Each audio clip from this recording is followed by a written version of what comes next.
I'm starting to record because otherwise I forget every single time to press go. That's okay. What's up, Bill? What's up, Bill? He said he appreciates it when we say hi, so. Shout out the man. Yeah, hell yeah. We should keep some of this banter in the thing. Yeah, the banter is good. That's like the whole point. Yeah. I've been back here in the shed for like a week working. I'm just like using my hotspot because I still haven't run the Cat 6. And the outlets are like slowly ceasing to work. Like first it was just the one over here, and then it was the light, and it's like slowly working its way around its like final destination. And so I've moved my desk to like the last functional outlet. So hopefully we survive this. I love recording. that you call it a desk. It's the pinnacle of understatement, considering how it looks nicer than my house. Oh, well, all this is actually like, these cupboards are full of like chicken supplies and gardening supplies and stuff. And then over here I have like my printer and whiteboard and all that. But it's a multi-purpose little garden shed. I mean, I imagine our listeners are probably readers of the Wayfarer, so I think they'd appreciate. They'd expect that to be very on brand for Faith Benson. Yes. Yep, staring out the window at a chicken with a broken leg, actually. I need to splint it with like a popsicle stick tonight. How was your weekend? It was pretty good. Trained a lot of upper body because I hurt my knee in jiu-jitsu the last weekend. So I've been getting yoked.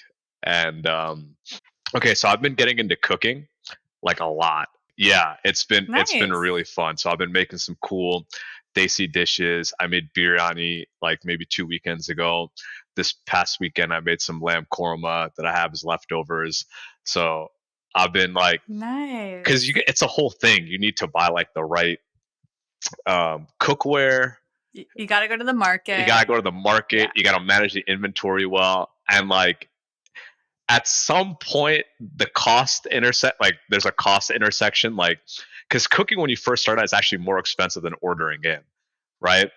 But then when you get good at it and you figure out what you need and how to do your time, the cost curve comes down, the time curve comes down, because now when I make breakfast, I'll let my dinner, like I'll marinate my dinner, and it's like solid. So I'm on a good run. So yeah, this weekend was a lot of. I had to go to Williams Sonoma, get some shit that I didn't have. Got some new cocktail glass. Yeah, it's good. I don't know. That's exciting. Yeah. There is like totally a like pantry stocking initial investment of cooking and like cookware investment. Like it's very hard to do stuff without the appropriate tools. But once you're there, you're cruising, and you can make. Are you making like primarily Indian dishes? That's definitely my weak point in cuisine, and I think also the most interesting to cook for somebody. So that's been an area of focus for me. You know, my steaks are pretty solid. Italian food and pasta I can kind of make, but I would say Indian food's like a crowd favorite, and also it's like a part of my tradition that I kind of ignored. So it's like a way for me to reconnect with my culture and also learn some new things. Well, great. Teja, welcome to the Frontier. Welcome back to the Frontier podcast. Thank you. We're talking about branding today, which I'm very excited for, because this is like one of my favorite things to read about and judge about other people. And I feel like I rarely do like a retro of our own. So I'm excited to do this live with you today. Me too. I love branding. I mean, it's in real life. It's how people show up. It's how companies tell their story. It's sick. It's cool. What is your favorite rebrand of all time? The Swiss invented watchmaking. I think that's right. They were the first to waterproof watches, and the whole there's like a big Swiss watchmaking tradition. I think they took a Rolex to Everest along with a Smith watch. Like, you know, they took an Omega to the moon. They were performance pieces, and they were originally tools, and the average person could afford a really high-end watch, which was a tool, on an average salary. And then the Japanese basically figured out how to industrialize and mass produce watches using quartz movements and battery driven movements. And so they were able to basically produce watches for like a tenth of the cost and like 10 times more volume. Hmm. The Swiss were unable to compete at that middle market level. And so Omega, which is now Swatch Group, owns Omega and a bunch of other like luxury high-end Swiss brands, Rolex, and a lot of the Swiss and European watchmaking industry. Their strategy was to actually move up market, make their watches way more exclusive, and almost like an aspirational luxury item to basically Hmm. corner an aspect of the watchmaking market and I guess the watch buying market, I should say. And like I'm super into watches, and so like that that to me was like an incredible um, adjustment of their strategy because they knew that they couldn't compete with the Japanese on scale, even mechanical accuracy of the watches, because the quartz watches are way more accurate than the mechanical handmade watches that Rolex and Omega and all these other makers would produce. And so they were like, let's work with, the James Bond folks to make it like cool that Bond was wearing a Rolex or an Omega. Let's make it like a sign of being like a wealthy kind of gentleman. Now it's like that's what the rappers wear. That's what a lot of influencers wear. Like a lot of even people in the military, some for some reason or another, like they still wear a Rolex or like an Omega, Yeah. right? And so like Yeah. it's gotten this place as like a status symbol when it was not in the past. It was just a tool. And so, yeah, that to me, it was just like an incredible rebrand of not just the company, but the whole industry. Because you look at the way Rolex sells their watches, the way that Omega sells their watches. It's like they're exclusive. It's hard to buy. You have to make a lot of money to be able to justify a purchase of a nice watch. It's super fascinating to me, but it's probably one of my favorite rebrands. That's super cool. That's like a very well, that's a very earnest answer. I was thinking about this today and I was like, honestly, I love the rebrand of houseplants. Like they used to be such a symbol of like creepy, just like weird old hippie house. Like growing up, if I walked into a house and there were a shit ton of houseplants, I'd be like, this place smells weird. Get me out of here. Mom, can you pick me up? And now it's like, if you don't have, I mean, like, look at me. If you don't have houseplants, it's like, are you even an adult? But in term company that I think I've enjoyed watching the most, just because I'm an elder millennial like you, is, and usually I don't watch consumer brands too much, but I've loved watching Abercrombie and Fitch's rebrand. Have you been watching that? No, what's been happening? I know what they were.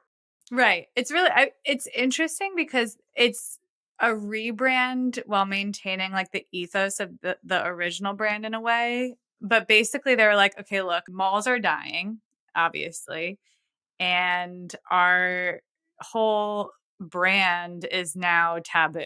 We can't have half naked teenagers modeling our Yeah. clothes who haven't eaten in 3 weeks, Uh, you uh, know?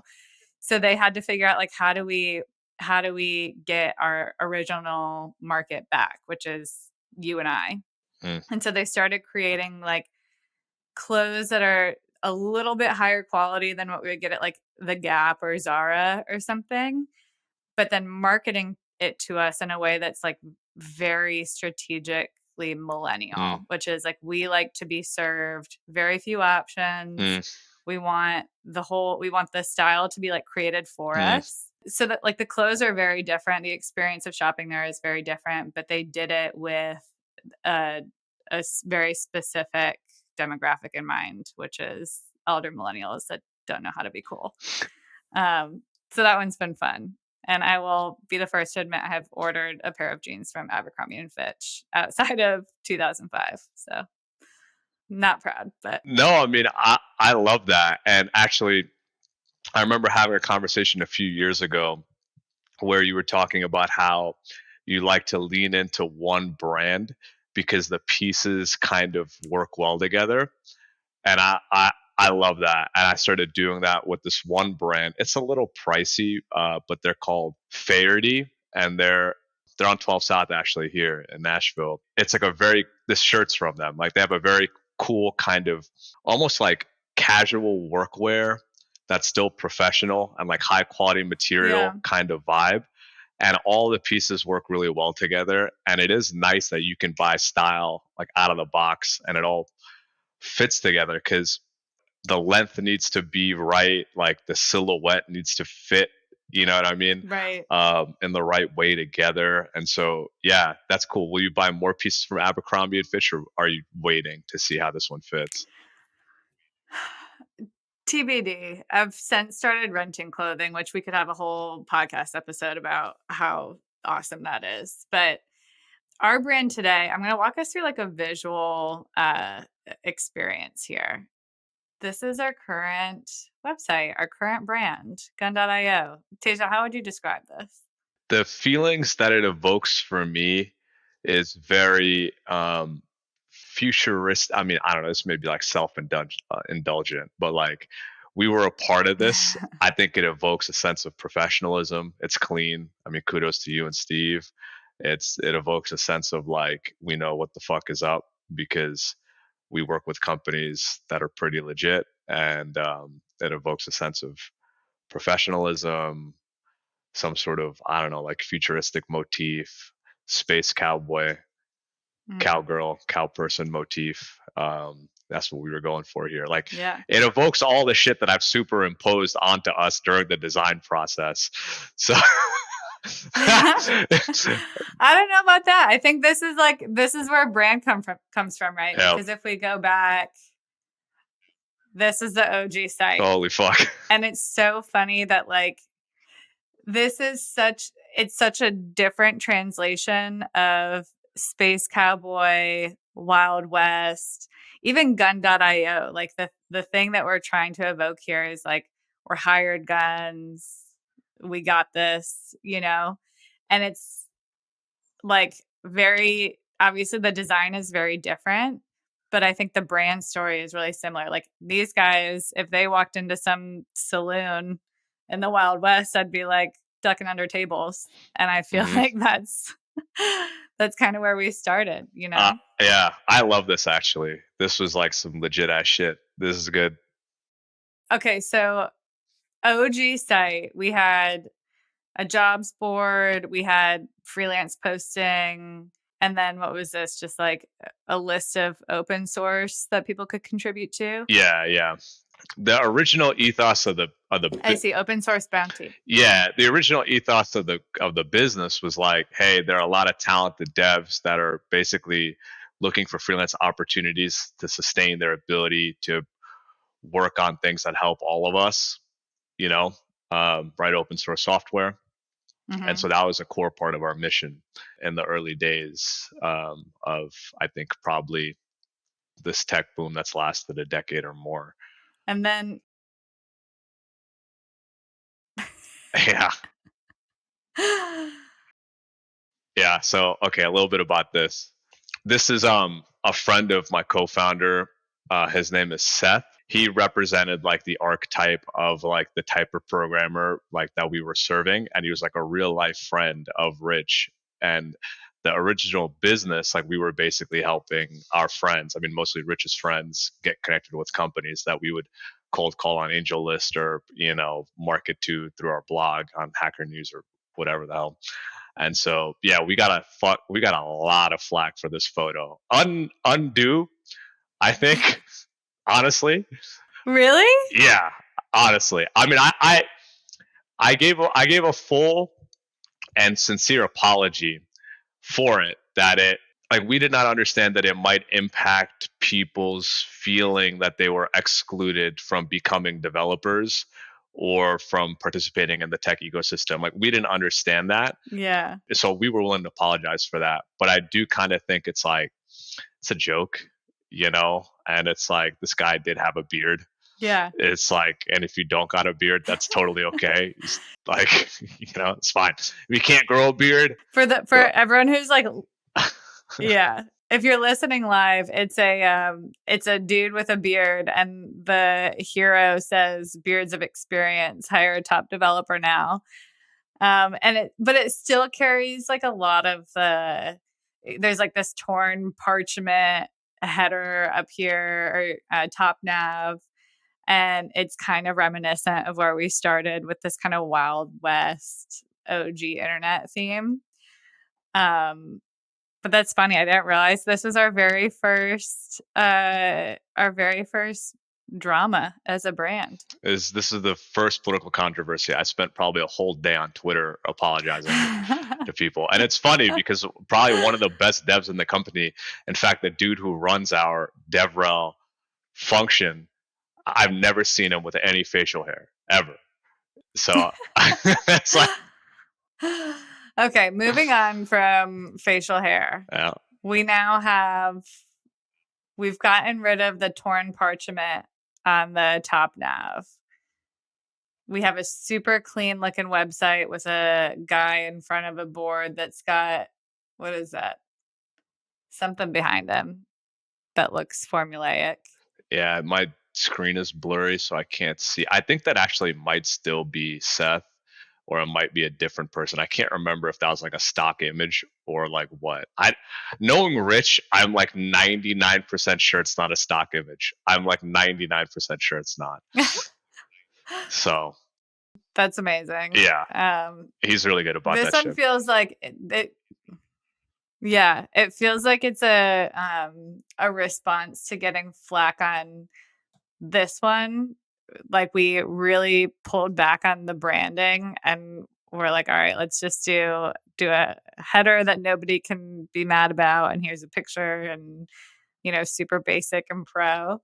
And we went from that to actually just stripping away pictures of people altogether. But the logo stayed the same. So this is the move to professionalism. You just got some fucking amorphous hands. Can't tell whose hands they are, what race they are, gender, anything like that. They're next to a computer, so like they could hypothetically start coding at any moment. Yep.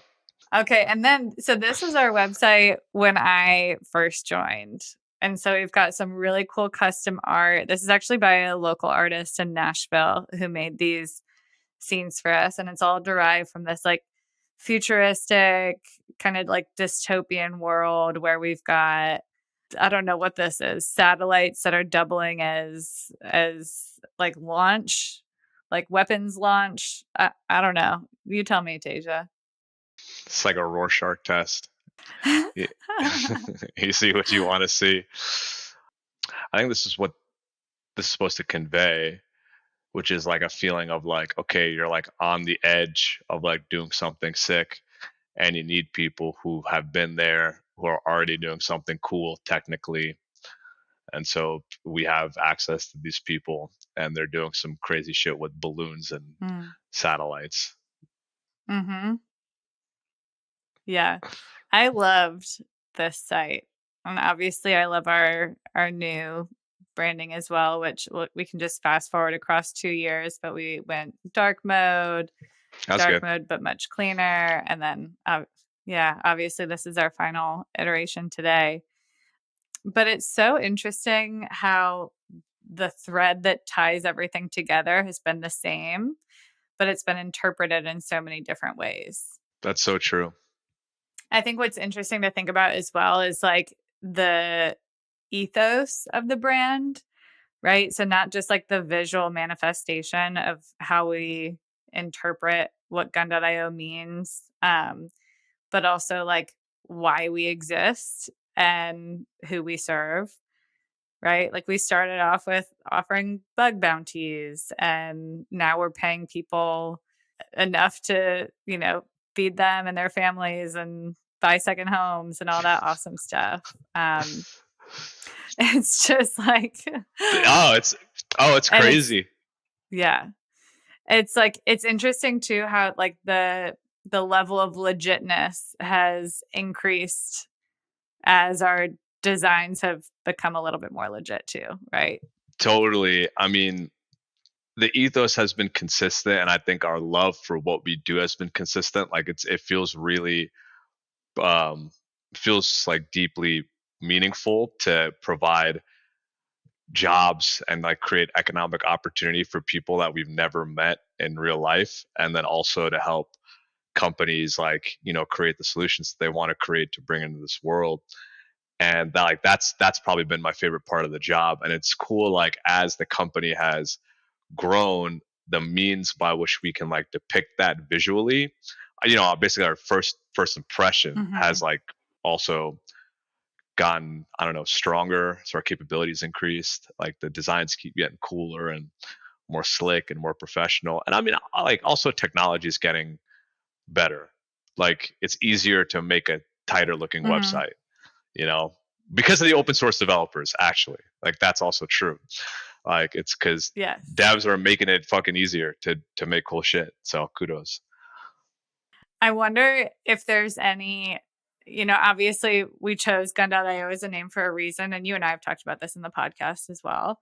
Have we ever thought about doing like a wholesale rebrand, name change, imagery change, ethos change, or have we been committed to this forever? You know, like there have been occasional moments of feedback that we've gotten around like, is gun like divisive? Like what does it Mm-hmm. mean? And we've gotten feedback, maybe it should be like guns for hire or hired guns, or hey gun, people don't like guns. And I don't know, to me, I think if that actually becomes a high priority problem to solve, then we've like delivered on our promise of getting every awesome dev a job, and like every company the people they need. Like we've actually achieved our vision, because like if that's actually the high priority problem, I don't know. So yeah, we've gotten feedback, but Yeah. I don't think we've ever seriously considered it. I mean, there have been moments where we're like, it'd be cool to buy gun.com, and it'd be cool to not have an Indian Ocean domain. Mm-hmm. But devs know the IO domain. It's close to our core customer base on the talent side, and in some cases the company side. So it's not been something that we've seriously entertained. Yeah. And I think that at the end of the day, we're still serving the same customer, which are hired guns, right? Developers who are kind of ready to jump into any scenario. We think of Mandalorian a lot when we're talking about brand internally, right? Like just ready to go, no bullshit. Nobody's going to question their decision making. And I think it's important to keep that kind of at the center of obviously all of our like planning and decision making, but our brand, right? Because that's who we're serving. Yeah, totally. And for what it's worth, I don't think we've ever gotten any pushback or feedback from our developer base or our customer base on the brand and the name, like ever. It's usually been like, I mean, the feedback we get is like maybe the flow should be a little bit less cumbersome or something like that. But the feedback we've gotten on the brand that's been like, hey, maybe we should reconsider, is like from people who don't use us as a company, right? Like it's like more of like an intellectual Mm-hmm. abstraction, um, rather Right. than something that they Yeah. experience. Yeah. And what's interesting is like we know that counter positioning works well in almost all cases, but especially with brand. Like if you can be the thing that's not this other thing, usually you'll win, at least in some ways. And I think we're working within a space where we kind of sit in the intersection of a lot of Venn diagrams that are all kind of antiquated industries, right? Like recruiting, no one likes recruiters, talent agency, like all these things that just like feel stale and old. I feel like that's why people remember us. They're like, you don't have a kind of sanitized website or a sanitized brand that appeals to everybody, right? Like you absolutely are who you are and it's evident in everything you do. And I think that's a strength. And if some people don't like it, that means that we're probably doing it well, That's right? working. If the core customer base and the dev base like it, it's what's important. I remember Rich told me, he's like, dude, I don't ever want a fucking bootstrap theme with blue boxes on the site. And I'm like, hey, bro, I fucking hear you. So and I'm glad that we have We can make it stayed happen. true to that. I mean, we have been making it happen, and I think we will continue to do so. So, Well, that's a good way to end. If you're listening on audio, we'll throw these screenshots up in show notes because it is fun to look at. It's also very fun to look at brands that you admire today in the Wayback Machine, because everybody had a V1 of their website, right? So that's always fun to look at. Totally. Talk to us about your favorite branding geniuses, and maybe we'll continue the conversation. All right, Teja, thank you so much. This has been fun. We should do it again, maybe later this week when we have another podcast interview. All right. Thanks, Faith. Thanks for listening to the Frontier Podcast powered by Gun.io. We drop 2 episodes per week, so if you like this episode, be sure to subscribe on your platform of choice and come hang out with us again next week and bring all your internet friends. If you have questions or recommendations, just shoot us a Twitter DM at The Frontier Pod, and we'll see you next week.